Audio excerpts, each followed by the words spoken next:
bienvenidos a De lo Católico y Más, donde la realidad supera la imaginación. El día de hoy nos acompaña un teólogo que se ha dedicado mucho tiempo, alrededor de 30 años, 35 años, al estudio de la sábana santa. Y hoy nos va a compartir todos esos secretos y todo ese misterio que hay y que nos encierra en la sábana santa. Bueno, una pequeña parte, ahora que estamos ya en este tiempo de Pascua, en donde nos hablará sobre estos signos que hay de todo el misterio que fuimos viviendo en Semana Santa y que nos lleva a vivir la alegría de la resurrección, y que la sábana santa es precisamente testigo de ella. Luis Sánchez hoy está con nosotros. Bienvenido. Gracias por la invitación, padre. Un gusto. Y aquí, bueno, ya también tienes muchas publicaciones, trabajas en la revista Familia Cristiana, que es la integración, la promoción integral de la familia. Aquí están uno de los números en donde ha participado. Pero ya, ¿cuánto tiempo llevas participando en esta revista de Familia Cristiana? Bueno, al principio de la difusión de este apostolado fue empezando precisamente en Familia Cristiana en el año del 96, cuando el padre Gregorio Hernández estaba a cargo precisamente del instituto ahí en Tasqueña. Le propuse, pero ya un año anterior había escrito una serie de artículos para temas apologéticos, ¿no? Entonces terminó el año y ya le propuse, mire, el tema de la sábana santa también es importante. Y ahí, al 2000, algunos artículos enfocados a aspectos generales e históricos, ¿no? Y luego también presenté parte de ese material en la televisión pública, sobre todo con el licenciado Jaime Maussan. Estamos hablando eso fue al siguiente año, en el 97. Y a partir de ahí, cada año he tenido oportunidad de colaborar para las fechas de Semana Santa, un tema relacionado con la sábana santa y sus actualidades, ¿no? Por eso es que he tenido esas puertas abiertas en los medios de comunicación, pero sobre todo porque he sido alguien que ha ido a proponer, a insistir, algo que nos piden los papas, que durante su ministerio público el Papa Francisco insistía salir, ¿no? Ahora también el Papa León XIV nos insiste, nos habla, salir a anunciar el Evangelio, la buena nueva, ¿sí? Entonces, yo siempre tuve esa inquietud, no solamente de hablar de estos temas en las parroquias, en los grupos parroquiales cuando me invitaban, sino ir un poco más allá. Entonces, uno de estos padres precisamente que me conoce desde hace muchos años, me dice, si el Señor te ha dado una gracia, que te siga abriendo las puertas para seguir trabajando esa gracia, ¿no? Entonces así lo considero. Un poco esa memoria que me da para recordar bien estos temas, exponerlos, ¿no? Y que se refleja en la atención de la gente. También en el 2009-2010 estuve trabajando con los misioneros claretianos, estuve organizando su biblioteca y ellos editaban una revista, tanto impresa como digital, Presencia Apostólica. Entonces programamos una plática, una conferencia magna, ahí en Semana Santa, el Sábado Santo, y escribí también un artículo, ¿no? ¿Qué es esto que también tenemos por acá? Que les gustó la conferencia, ¿no? Y les decía, bueno, pues como referencia, el artículo ustedes lo pueden tener para seguir repasando el tema, ¿no? Independientemente que sí, ya habían internet, ya había algo de información, pero no como ahora, ya estamos hablando de unos 15, 16 años después, ¿no? Entonces, quien quiera, después de esta plática, después de este podcast, quien se interese en conocer más, en internet puede encontrar páginas precisamente de organizaciones católicas y civiles dedicados al estudio y difusión de la sábana santa, ¿sí? En España está el Centro Español de Sindonología, En México tenemos al Centro Mexicano de Sindonología, donde yo he comentado que ahí iniciaba precisamente asistiendo a sus conferencias que tenían cada mes. Ahora los tienen en vía Zoom, igual cada mes. El año antepasado tuve oportunidad de participar con una plática sobre las pinturas virreinales sobre la sábana santa que hay en Tlaxcala y Puebla, ¿no? Entonces, parte de estas entrevistas que he tenido oportunidad de participar, que las he guardado algunas, las he subido a un canal de evangelización que tengo, que se llama Católicos en Línea. Ahí van a encontrar ustedes 3 listas de reproducción relacionados con la sábana santa. Uno, donde está todas estas entrevistas que he tenido. La primera que tuve con Jaime Maussan en 1997, y de ahí otras. En otros programas de televisión, y interesa también conocer realmente el punto de vista de la iglesia, ¿sí? Entonces hice una lista de reproducción traduciendo los comentarios que han hecho los últimos cuatro papas antes de León XIV, donde han pronunciado meditaciones, mensajes y discursos, desde Pablo VI, San Juan Pablo II, Benedicto XVI y el Papa Francisco.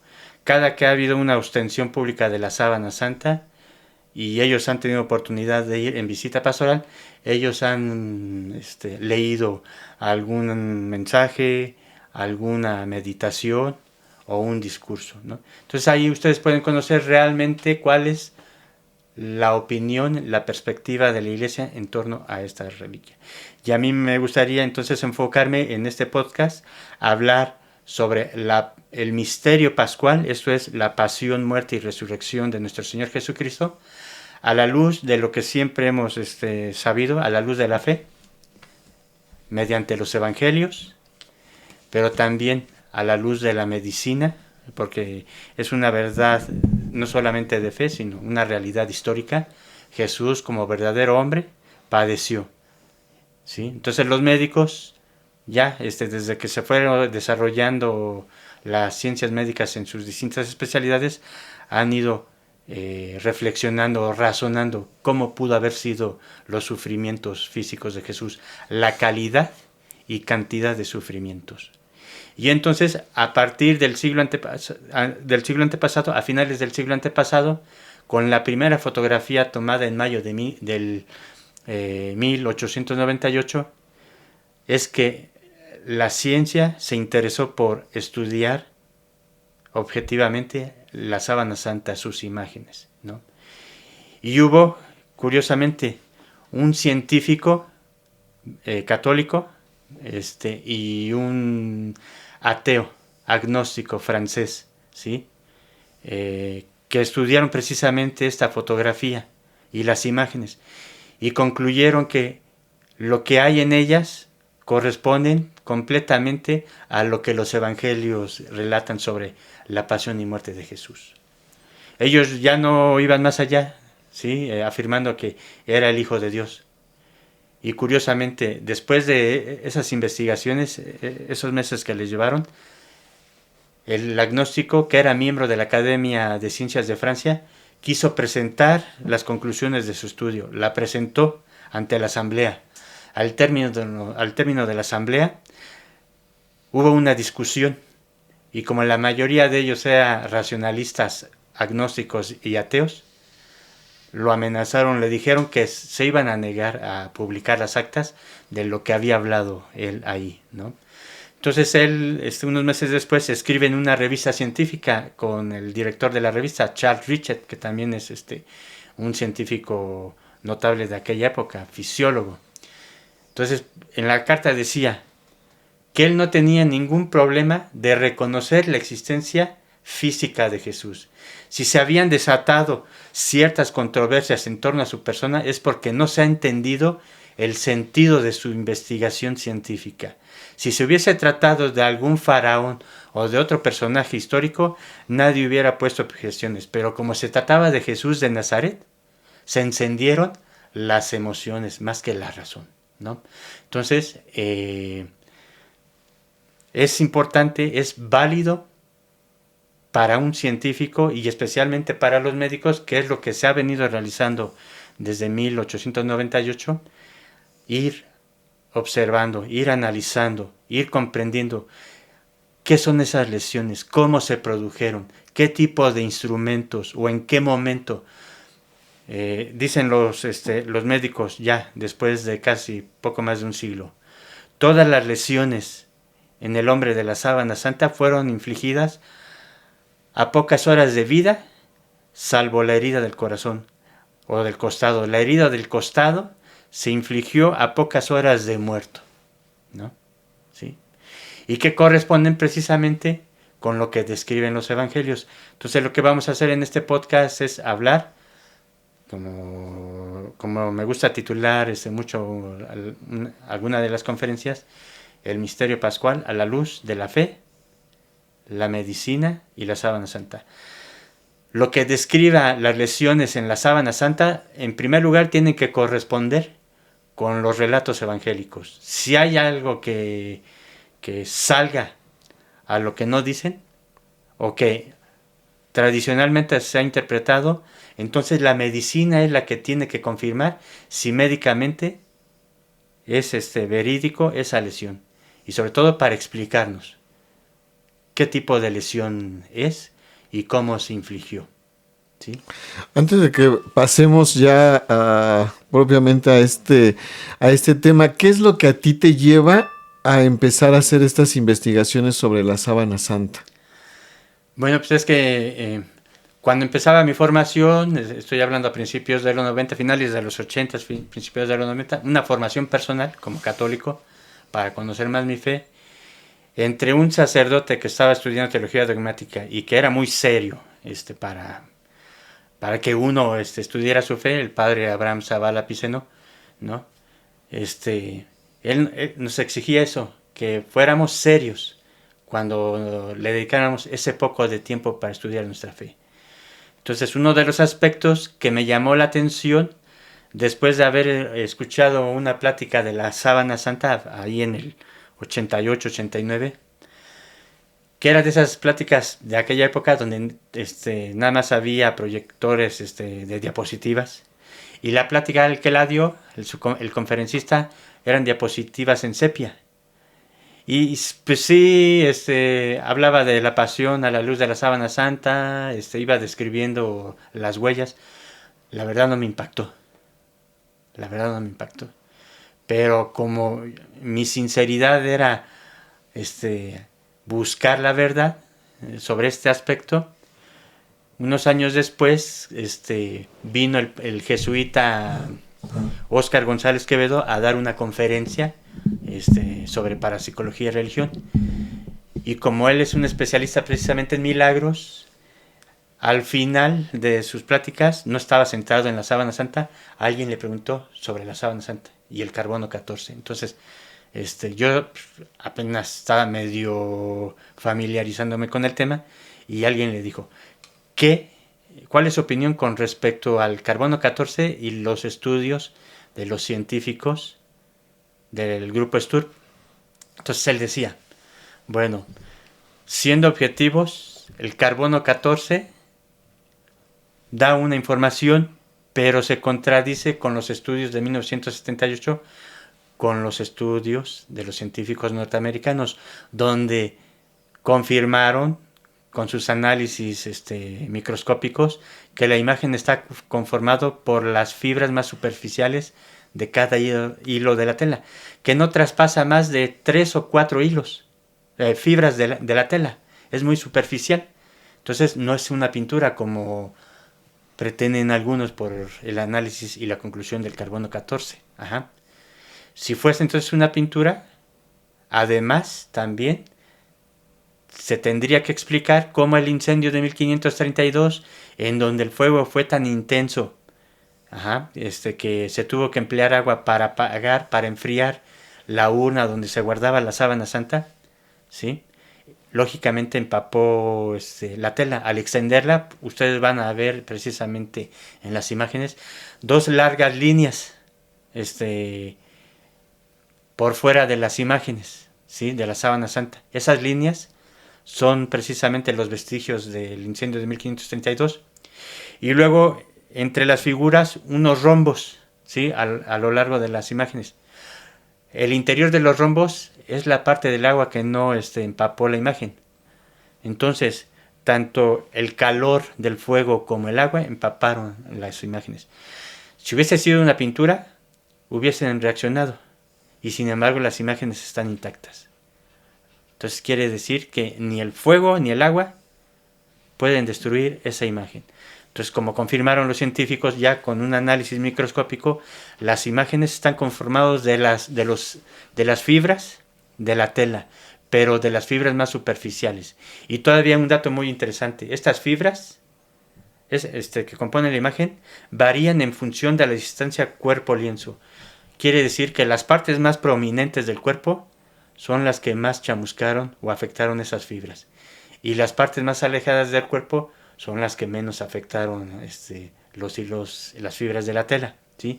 Y entonces cuando se ponen esas imágenes en una computadora, se puede resaltar un cuerpo tridimensional. Dice, es como si de un cuerpo humano haya brotado una radiación. Pero tuvo que ser tan intenso como para chamuscar ligeramente los hilos de la tela, pero solamente a la distancia de unas fibras, 3 o 4 fibras. Más allá no pudo pasar esa especie de radiación. Entonces fue intensa para quemarlas, pero también breve para que no traspasara los hilos, no los quemara completamente. Entonces dice el padre, ¿qué clase de radiación pudo emitir un cuerpo para dejar grabada su imagen y que en las computadoras de la NASA, porque los científicos del STUP eran científicos de la NASA, quienes tuvieron acceso a esas computadoras para poder analizar de una forma objetiva esas imágenes? Eso a mí, en lo personal, me llamó la atención, ¿no? Su plática anterior que había escuchado de ese conferencista, pues sí, fue muy emotiva, describiendo los sufrimientos. Pero eso es a lo que a mí me llamó la atención. Entonces le dediqué ya más atención, ¿no? ¿Qué tanto hay sobre el tema? Pero objetivamente. No articulitos que aparecen en un periódico, en una revista general, no. Obras especializadas, libros, monografías, artículos científicos. Entonces, a partir de ese momento, revistas especializadas como la del Centro Mexicano de Sindonología, Centro Español de Sindonología, que presentaban artículos de científicos que analizaban aspectos históricos, científicos, médicos, ¿no? Ya sea en general o algunos aspectos de la pasión de Jesús.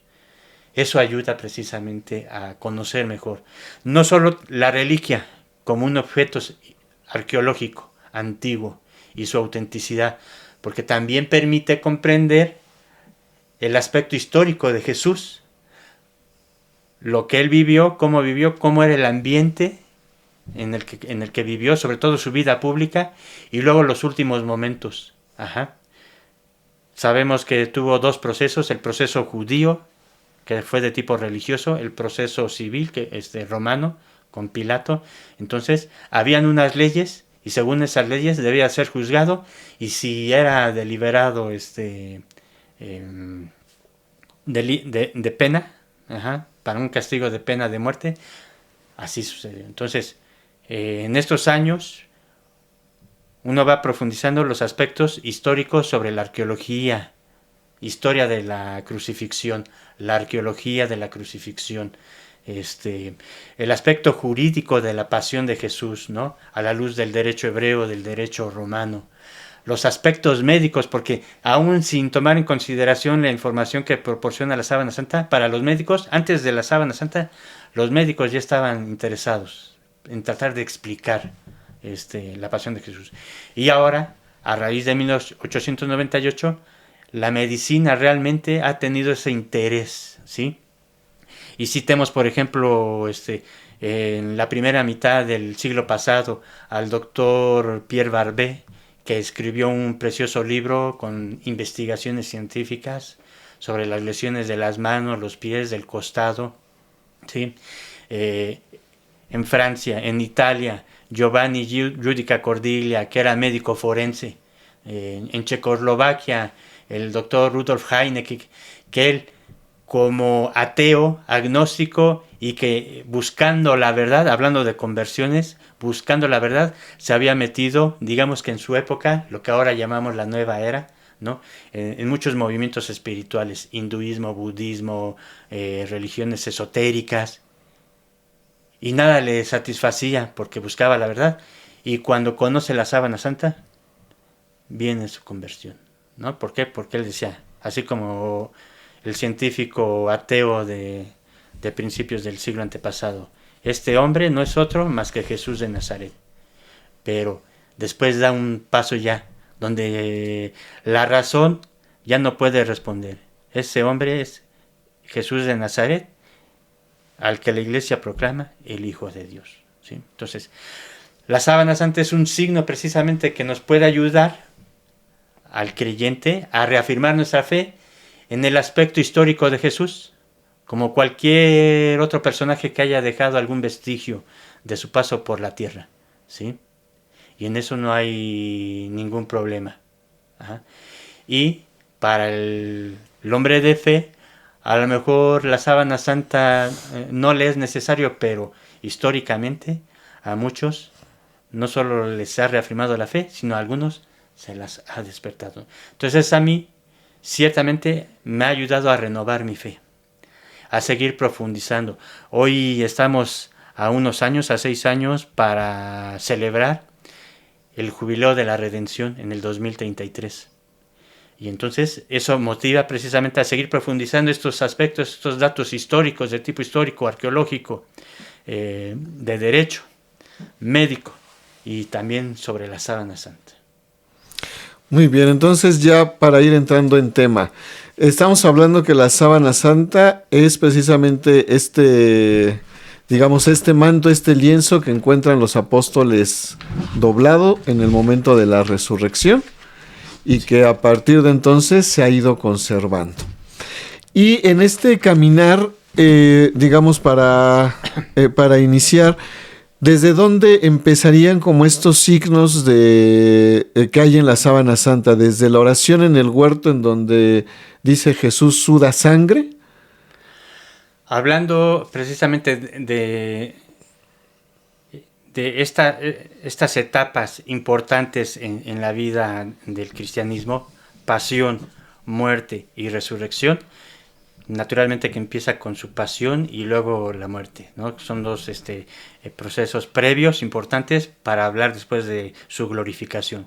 Entonces, me gustaría primero citar un pequeño fragmento del discurso que pronunció el Papa San Juan Pablo II en 1998, cuando hubo la ostensión de la sábana santa en aquella fecha, con motivo de los 400 años de la llegada de la sábana santa a Turín, ¿sí? De los primeros 100 años de estudios científicos, y que antes de entrar a venerar la sábana santa, afuera, en la plaza, en un discurso a los ciudadanos y autoridades civiles, hay un párrafo muy importante para todas las personas que sirva precisamente de reflexión, ¿no? Decía San Juan Pablo II, la sábana santa, qué elocuente mensaje de sufrimiento y amor, de muerte y vida inmortal, nos permite comprender las condiciones a través de las cuales quiso pasar Jesús antes de subir al cielo. Este preciosísimo lienzo, con su elocuencia dramática, nos ofrece el mensaje más significativo para nuestra vida. La fuente de toda existencia cristiana es la redención que nos consiguió el Salvador, que asumió nuestra condición humana, murió, resucitó por nosotros. La sábana santa nos habla de todo esto. Es un testimonio único, ¿sí? Entonces, vamos a ver de qué manera la sábana santa confirma lo que los evangelios nos describen precisamente sobre la pasión y muerte de Jesús. Ajá. Y que ya después de meditar la sábana santa y hacer una celebración de la palabra, pronuncia precisamente su discurso, y parte de su discurso dedicando al aspecto de su relación con el evangelio decía: Para el creyente cuenta sobre todo el hecho de que la sábana santa es espejo del Evangelio. En efecto, si se reflexiona sobre este lienzo sagrado, no se puede prescindir de la consideración de que la imagen presente en él tiene una relación tan profunda con cuanto narran los Evangelios sobre la pasión y muerte de Jesús, que todo hombre sensible se siente interiormente impresionado y conmovido al contemplarlo. Entonces, es lo que vamos a ver al ir describiendo, por lo menos de una forma general pero esquemática, 10 sufrimientos de su pasión en la sábana santa. Entonces, el primer sufrimiento es el que relatan los evangelios precisamente, especialmente el evangelista San Lucas, cuando Jesús se halla con sus apóstoles en el huerto de Getsemaní. Les pide que, primero les dice que su alma está triste hasta el punto de morir, ¿no? Que lo acompañen y que hagan oración. Velen para que no caigan en tentación. Entonces, se lleva a sus 3 íntimos, Pedro, Santiago y Juan, ¿sí? También les pide lo mismo, y él se aparta un poco más adelante, se postra en oración y le dice al Padre: todo te es posible. Aparta de mí este cáliz, pero que no se haga lo que yo quiero, sino tu voluntad. Y empezó una lucha intensa, una agonía, dice el evangelista San Lucas. Y entonces, su agonía era tan intensa, un ángel llega, se hace presente para confortarlo. Y su agonía era tan intensa, dice el evangelista San Lucas, que empieza a sudar como gruesas gotas de sangre que caen hasta el suelo. ¿Sí? Entonces, ¿qué nos dice la sábana santa al respecto? Bueno, primero los médicos son los que confirman que efectivamente el fenómeno del sudor de sangre es un fenómeno raro pero perfectamente descrito, que se produce precisamente en un hombre, ¿sí?, que se halla en un estado de depresión, en un estado de estrés intenso. O sea, médicamente sí está comprobado que uno puede sudar sangre, pues. Existen registros históricos ya desde la antigüedad. Aristóteles registraba precisamente casos de sudor de sangre. Y de hecho, en esta renovación precisamente, ustedes pueden encontrar en las revistas científicas casos de sudor de sangre de personas de distintas edades y sexos. Niños, niñas, jóvenes, adultos, ¿no? Y dices, es debido a todo el estrés o la presión que se va viviendo. La agonía, eso ya es un tema propio de la teología, la causa de esa agonía, de esa lucha intensa, ¿no? Sí, o sea, esa lucha en cuanto le dice también en este pasaje que citas, ¿no? Cuando le dice, si es posible, aparta este cáliz de mí, ¿no? O sea, un momento que está viviendo de mucha tensión. Exacto. ¿Por qué? Porque a Jesús se le presenta el justo, el que nunca cometió pecado, tiene una visión de los pecados del mundo por los que ha de padecer y morir. Y entonces su naturaleza humana se estremece, no solo por los pecados, ¿sí?, por esa carga, sino a los que nunca cometió, sino porque también tiene que morir por ellos. Y tienen previsión esos sufrimientos, la cantidad y calidad de los sufrimientos, ¿no? Y entonces la voluntad humana, de la naturaleza humana de Jesús, tiene que aceptar la voluntad divina de la persona del Verbo, ¿sí? Entonces es una lucha intensa. Ahí vemos precisamente cómo lo que afirma la Iglesia, Jesús es verdadero Dios de la eternidad, pero al asumir nuestra naturaleza también es verdaderamente hombre, ¿no? Entonces tiene un alma que también tiene una voluntad, tiene que aceptar, ¿sí? Y entonces por eso es la presencia del ángel, para manifestar esa gracia, ¿sí?, que lo va a fortalecer para poder soportar los sufrimientos de su pasión. Y entonces ahora sí su naturaleza acepta, ¿no? Por 3 veces se acerca a sus apóstoles, no han podido velar ni siquiera 1 hora conmigo, velen y oren porque la carne es débil. Ajá, ¿sí? Entonces, lo aprenden a Jesús, lo llevan al interrogatorio. Aquí es San Juan que se aparta de los sinópticos y dice precisamente que la corte lo lleva primero a casa de Anás, que era suegro de Caifás, quien era el sumo sacerdote en ese tiempo. ¿Por qué lo llevarían a la casa de Anás? Pues precisamente por ser ya un hombre mayor, muy experimentado, seguramente iba a encontrar las causas para condenarlo, ¿no? De hecho, ahí en el interrogatorio que le hace en su casa, le pregunta sobre sus apóstoles y su doctrina. Jesús le responde que pues, él ha hablado en público, que le pregunte a la gente, pues, ha hablado abiertamente en el templo. Y entonces nos dice el evangelista San Juan, uno de los criados se acerca a Jesús y le da un golpe, ¿no? Algunas traducciones lo traducen como bofetada. Y Jesús le responde, si ha hablado mal, dime en qué, pero si ha hablado bien, ¿por qué me pegas? Pegado, ¿no? Un poco más adelante vamos a hablar precisamente que esta lesión puede hallarse precisamente evidenciado en el rostro desfigurado por los golpes que recibió Jesús, ¿no? O sea, esa lesión también no es una, por así decirlo, como una simple bofetada, cachetada, ¿no? O exacto. bofetada, sino si es un golpe fuerte que deja tal marca que se ve en la sábana.